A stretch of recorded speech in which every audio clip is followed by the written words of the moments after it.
8th standard students. This is the second video of the lesson Understanding Marginalization chapter 7. So let's start the video. So in this video we will discuss something more about Adivasi and we will discuss about the minorities also. So religion and other practices. So what is the religion and other practices of Adivasis? Adivasis practice a range of tribal religion that are different from Islam, Hinduism and Christianity. This involves the worship of ancestors, village and nature spirits. So what we can say, children, that Adivasis generally what they used to do, they used to do the worship of their ancestors, means leader, their own leader, forefather and nature. So nature spirit, the last associated with and residing in various sites in the landscape, mountain spirit, water, river spirits, animal spirits, etc. So we can say in simple words that they are nature worshippers and also they used to worship their ancestors. They are different from the center religion like Hinduism, Islam and Christianity, where maximum population is there. Some major religions influenced by tribal culture. Example, the Jagannath cult of Orissa, Shakti Tantric tradition in Bengal and Assam. So they are influenced by tribal culture. So you can see the image also, children. I think this image is from Kamakhya temple, which is in Assam, right? And that temple is also influenced by the Adivasi, means the people got inspiration to worship from where? From Adivasis. Language and dialects. Adivasi have their own language, most of them radically different from and possibly as old as Sanskrit. Means they used to speak different language, but they used to speak very old language. How old? How much old Sanskrit language is, which have often deeply influenced the formation of mainstream Indian languages like Bengali. Okay, so we should conserve them because they are in original form till now, right? Which tribal language has the largest number of speakers? The answer is Santhali. And now scheduled tribes. Scheduled tribes is the term used for Adivasis used by the Indian government in various official documents. Have you heard this, children, that those who are belonging from SC or ST, they used to get some reservation in the job, they used to get some relaxation in the job, government job. Okay, why these things are done? These things are done for their social upliftment, so that they can uplift themselves in the society. They should not feel they are marginalized from the society, right? And this is a good step, I must say. So there is an official list of tribes. Scheduled tribes are often grouped together with scheduled caste in the category scheduled caste and scheduled tribe, right? Adivasis and stereotyping. So stereotyping means already we are having image about something without judging, without knowing. So that is called stereotype. Adivasis are invariably portrayed in very stereotypical ways, which includes what we think, colorful costumes, headgear and through their dancing. Okay.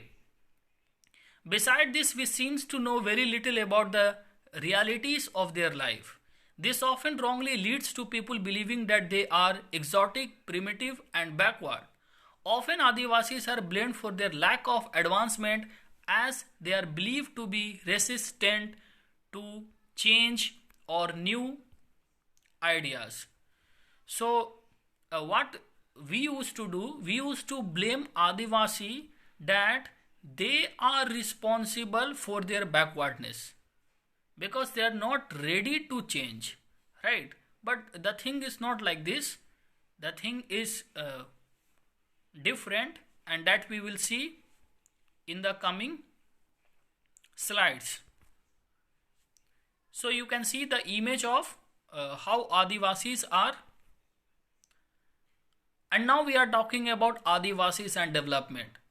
So it is not like this that only we have done the development and they are not part of us. They are also part of us and they have also done development. Example, forest covered the major part of our country, right? So till the 19th century, the Adivasi had a deep knowledge of access to as well as control over most of these vast tract, and they are having the knowledge of medicines, herbs. So you can see the picture of Adivasi women, they are carrying the wood, right?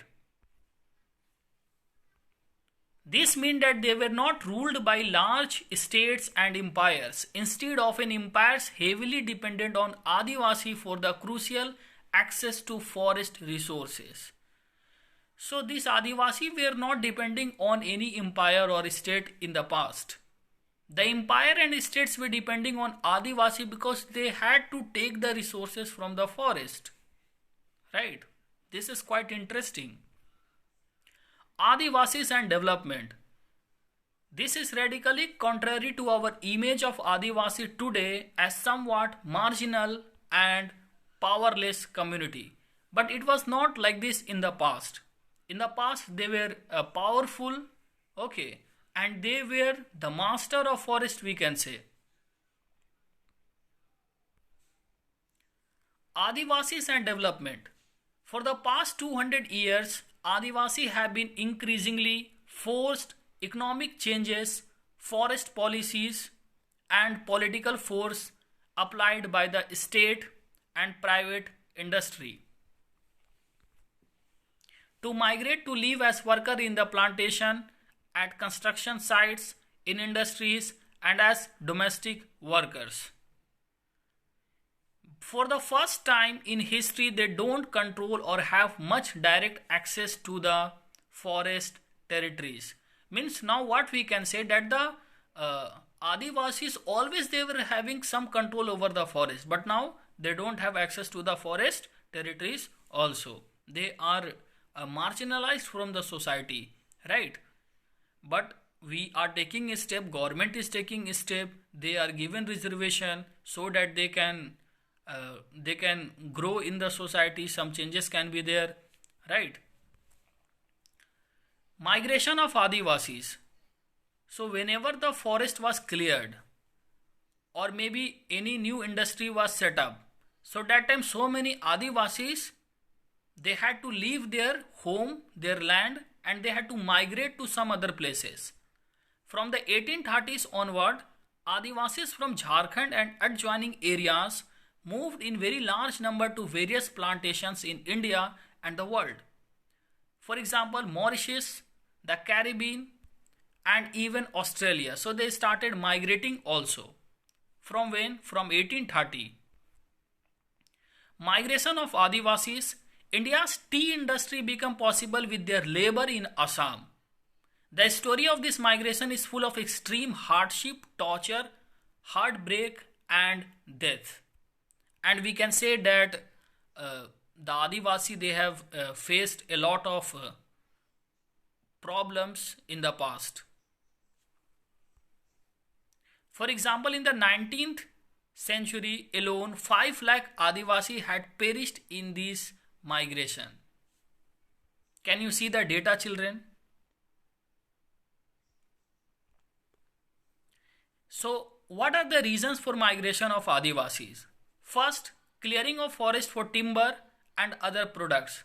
So, timber is wood only. Okay, we are getting this from plant, right? But this wood is very good quality wood. And this timber is used for making ship also. And have you seen the railway lines? So in between the iron rod you will see that wooden plank is there. So that wood is called timber. Industrial project and mining. So because of this reason, what used to happen, they have to migrate. You can see when they are migrating to the new place, what the problems they all are facing. Forceful displacement through land takeover. So if their land is takeover, maybe by the government, okay, or any businessman who want to set up a new factory or industry. So everything is having some positive effect and some negative effect also. So this is the negative effect if any industry is or factory is set up. See, I am not saying that the industries or factories should not set up, because if the industries and factories would not set up, then how the country will grow, how the job opportunity will be there, right? Militarization of their land in northeast region, etc. And if you see Assam or the northeastern states or the seven sisters, there mostly Adivasis used to live, and they used to share the border with other country. So there always the militarization of their lands used to happen, and because of this reason also they used to migrate. Thank you all children. Have a good day.